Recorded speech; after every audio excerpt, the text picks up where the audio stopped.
देखो सांग माने ये हूँ टुकई कुंडे फूल आमर एपटर कहे टुकई कुंडे फूल या आपण पटर कौन कहती कमेंट करके कहे। आज आम टुकई कुंडे फूलर गोटे बढ़िया रेसिपीटे बनैबा चलतु देखा।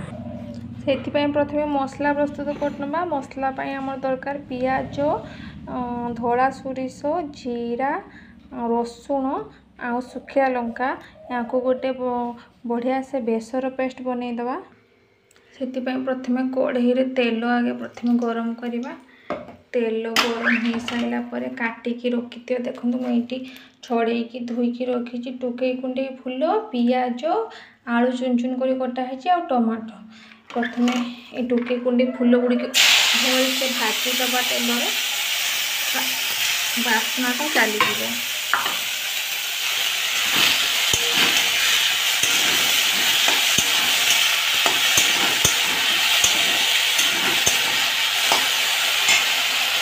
भाजिकी ये ताटियार काढ़ी देची तापर कढ़ई तेल दे सारी तेल गरम हो सारा से पंच फुटण पकईदबा।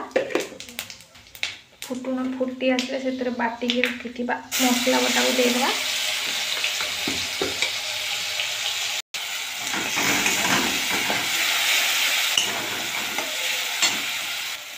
मसला हो सारा पर टमाटो काटिकी रखा टमाटो को देदबा। तापर से टिके लंका गुंड टिके हलदी गुंड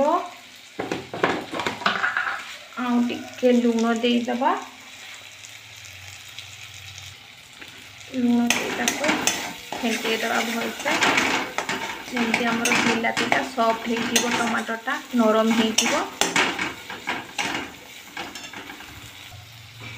से बिलाती उपरे कटा पियाज देदबा जमी पियाजटा पाटी को लगे कैंची तापर काटिक रखा आलू तक पेदबा।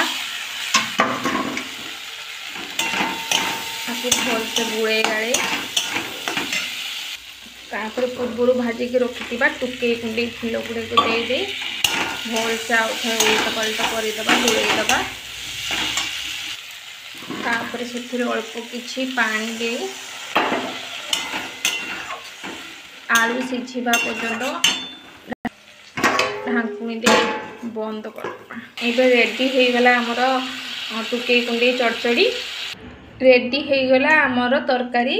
देखंतु समस्ते तरकारी पूरा रेडी।